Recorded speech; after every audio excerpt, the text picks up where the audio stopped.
AEW currently उनके show को Warner media के नेटवर्क पर ब्रॉडकास्ट करती है, ये बात हम सभी लोगों को मालूम है। बट अब यहाँ पर पैरामाउंट के साथ एईडब्ल्यू के पॉसिबल न्यू डील को लेकर एईडब्ल्यू के बैक स्टेज से मेजर रिपोर्ट आ रही है। वेम्बले स्टेडियम में एईडब्ल्यू के ऑल इन के सिटिंग कैपेसिटी स्टेज को लेकर एईडब्ल्यू का ऑफिशियल मैप सामने आ चुका है। डब्ल्यूडब्ल्यूई के हाई टिकट प्राइस को लेकर एमजेएफ ने डब्ल्यूडब्ल्यूई को मॉक कर दिया है, तो वहीं सीएमएलएल के अंदर मर्सिडीज मोन का मेजर टाइटल मैच अनाउंस हो चुका है। तो गाइस चलिए बिना किसी देरी के शुरू करते हैं इस वीडियो को। और गाइस सबसे पहले बात करेंगे एईडब्ल्यू की अब्सेंट सुपरस्टार सीईओ मर्सिडीज मोन की। गाइस यहाँ पर ये बात तो मैं आपको ऑलरेडी बता चुका हूँ कि मर्सिडीज मोन करंटली एईडब्ल्यू के टेलीविजन से ऑफ चल रही हैं, बट एईडब्ल्यू के बाहर मार्च के अंदर मर्सिडीज मोन करीबन 10 से भी ज्यादा इंडिपेंडेंट कंपनीज के ऊपर काम करने वाली है। और क्योंकि मोन यहाँ पर करंटली सीएमएलएल की वुमेन्स वर्ल्ड चैंपियन है, तो इसीलिए मर्सिडीज मोन का पहला रिटर्न मैच सीएमएलएल के अंदर होने वाला है।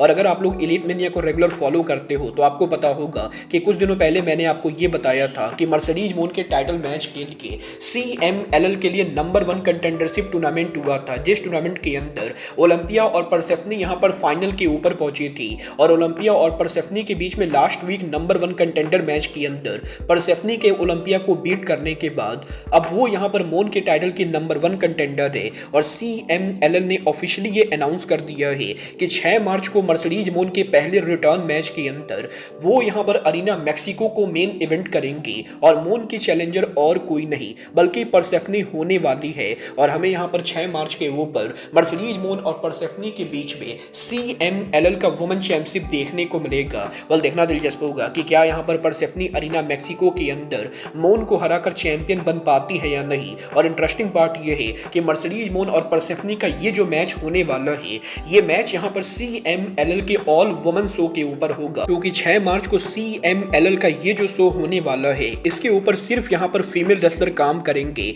और सीएमएलएल के मेल डिवीजन की तरफ से कोई भी रेसलर नहीं होगा। जहां शो के मेन इवेंट के ऊपर तो मोन और परसेफनी आमने सामने होंगी, वहीं यहां पर शो के सेमी मेन इवेंट के ऊपर AEW superstar Megan Ben action में होंगी, जो यहां पर ओलंपिया को फेस करेंगी। तो वहीं एईडब्ल्यू की तरफ से मीना शिराकावा भी शो पर एक्शन में होंगी, जो यहां पर रेक्सिस को फेस करने वाली है। और हमें यहां पर एईडब्ल्यू और सीएमएलएल के बीच में 3 क्रॉस प्रमोशन मैचेस देखने को मिलने वाले हैं। और देखना दिलचस्प होगा कि वुमेन रेसलर्स के दम पर अरीना मैक्सिको में सीएमएलएल कितना क्राउड पुल करती है और सीएमएलएल का ये शो कैसा होता है। बट गाइस जहां तक बात रही क्राउड की, तो ये बात तो हम सभी लोगों को मालूम है, एईडब्ल्यू का अगला बड़ा पेपर व्यू एईडब्ल्यू रिवॉल्यूशन अब से सिर्फ 10 दिनों के अंदर होने वाला है। और यहीं एईडब्ल्यू के रिवॉल्यूशन पेपर व्यू को लेकर अब लेटेस्ट टिकट सेल नंबर सामने आ चुके हैं। गाइस यहां पर 15 मार्च को क्रिप्टो अरीना में एईडब्ल्यू के रिवॉल्यूशन की टोटल कैपेसिटी 10,831 के बराबर है,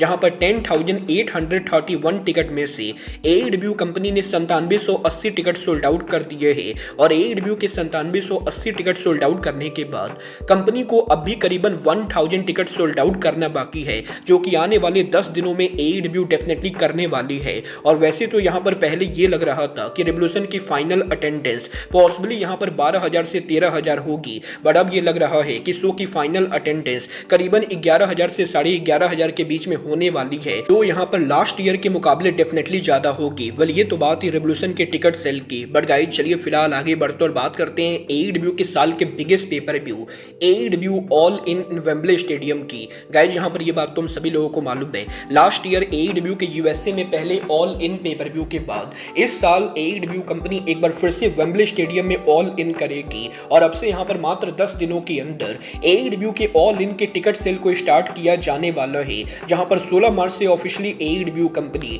ऑल इन के टिकट को सेल करना शुरू करेगी। और जब 10 दिनों के अंदर एईडब्ल्यू के ऑल इन की टिकट सेल शुरू होने वाली है, तो फाइनली यहां पर अब शो का मैप सामने आ चुका है। और एईडब्ल्यू कंपनी ने ये हिंट दे दिया है कि वो यहां पर शो के ऊपर कितना क्राउड एक्सपेक्ट कर रहे हैं। गाइस यहां पर ये जो स्क्रीन के ऊपर आप मैप देख रहे हो, ये एईडब्ल्यू के इस साल की ऑल इन का मैप है। और इस मैप के अंदर आपको यहां पर ग्रीन, ऑरेंज, पर्पल और पिंक जो भी कलर के सीट दिखाई दे रहे हैं वो सीट यहाँ पर AEW कंपनी ऑल इन के ऊपर सेल करने वाली है। बट जो भी सीट यहाँ पर पीछे आपको ग्रे कलर में दिखाई दे रहे हैं वो सारे सीट यहाँ पर वेम्बले स्टेडियम के अंदर ब्लॉक होंगे और बेसिकली यहाँ पर वेस्ट स्टैंड के ऊपर जो भी सीट होने वाले हैं AEW कंपनी उनको शो के ऊपर यूज नहीं करेगी। और इस मैप को देखकर करंटली ऐसा लग रहा है कि AEW कंपनी वेम्बले स्टेडियम के अंदर पॉसिबली यहाँ पर 65,000 क्राउड को एक्सपेक्ट कर रही है, क्योंकि AEW कंपनी ने वेम्बले स्टेडियम के अंदर करीबन यहाँ पर 25,000 सीटों को तो ब्लॉक कर दिया है। बट बाकी यहाँ पर जो 65,000 सीट है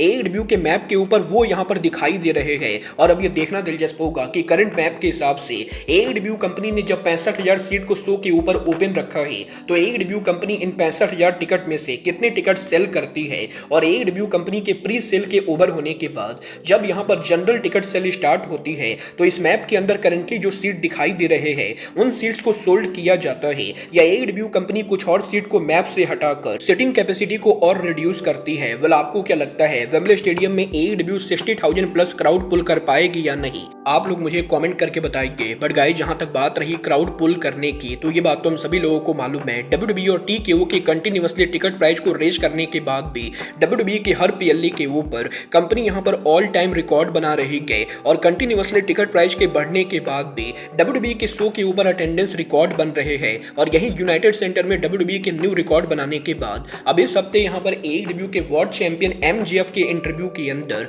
MJF ने WWE के टिकट प्राइस को मॉक कर दिया, जहां पर MJF का ये कहना है कि जिस मामले में AEW WWE के मुकाबले काफी बेटर है वो AEW के सोच का टिकट प्राइस है। और MJF का ये कहना है कि WWE के अंदर करंटली जिस तरीके से टिकट प्राइस को बढ़ाया जा रहा है वो दिन दूर नहीं गए जब लोगों को WWE का शो देखने के लिए अपनी प्रॉपर्टी को बेचना पड़ेगा, क्योंकि WWE के टिकट प्राइस काफी ज्यादा हो चुके हैं। बट सेम टाइम के ऊपर AEW company affordable price offer कर रही है और AEW के शो के जो टिकट प्राइस होते हैं वो यहाँ पर हर कोई अफोर्ड कर सकता है। और इसीलिए MJF ये बिलीव करते हैं कि जो रियल रेसलिंग फैंस है उन्हें AEW के शो को देखना चाहिए, क्योंकि AEW कंपनी यहाँ पर फैंस के पॉकेट को नहीं लूट रही है और AEW कम पैसे में ही दुनिया की बेस्ट रेसलिंग प्रोवाइड कर रही है। बोल आप यहाँ पर MJF की इन बातों से एग्री करते हो या नहीं, आप लोग मुझे कमेंट करके बताइए। बट गाइस जहां तक बात रही AEW की तो ये बात तो हम सभी लोगों को मालूम है नेक्स्ट ईयर 2027 में AEW का टेलीविजन डील ओवर होने वाला है।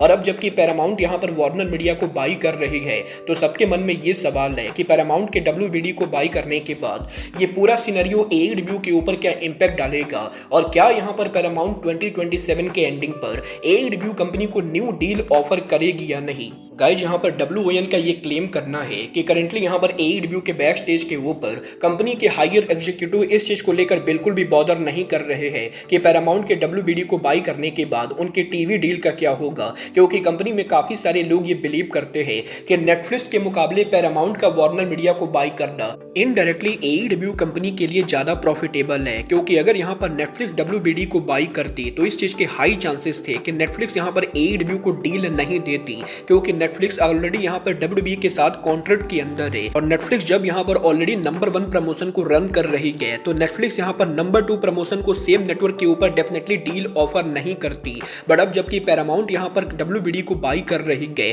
और पैरामाउंट के ऊपर करंटली कोई भी रेसलिंग शो ब्रॉडकास्ट नहीं होता है तो इसीलिए इस चीज के हाई चांसेस है कि पैरामाउंट के वार्नर मीडिया को बाई करने के बाद HBO मैक्स और पैरामाउंट का मर्जर होगा और दोनों का मर्जर होने के बाद जो नया स्ट्रीमिंग प्लेटफॉर्म बनेगा उस प्लेटफॉर्म के ऊपर AEW को डील ऑफर की जाएगी। और क्योंकि यहाँ पर पैरामाउंट वार्नर मीडिया के स्ट्रीमिंग प्लेटफॉर्म के साथ साथ वार्नर मीडिया के टीवी चैनल को भी बाई कर रही है तो इसीलिए यहाँ पर पैरामाउंट के साथ AEW का फ्यूचर नेटफ्लिक्स के मुकाबले ज्यादा बेटर है। और कंपनी में काफी सारे लोग ये एक्सपेक्ट कर रहे हैं कि पैरामाउंट के वार्नर मीडिया को बाई करने के बाद AEW और वार्नर मीडिया के डील में कुछ खास चेंज नहीं आएगा। और पैरामाउंट के वार्नर मीडिया को बाई करने के बाद भी टोनी खान यहाँ पर WBD से नया डील लेने वाले हैं। वेल डेफिनेटली यहाँ पर मुझे भी लगता है कि पैरामाउंट अगर वार्नर मीडिया को बाई कर भी लेती है तो AEW को 100% नया डील तो ऑफर होगा। बट मेन क्वेश्चन ये है कि 2027 पर अगर यहाँ पर वार्नर मीडिया AEW को डील ऑफर करती है तो इस डील के अंदर AEW के करंट टीवी डील से वार्नर मीडिया से जो पैसे मिल रहे हैं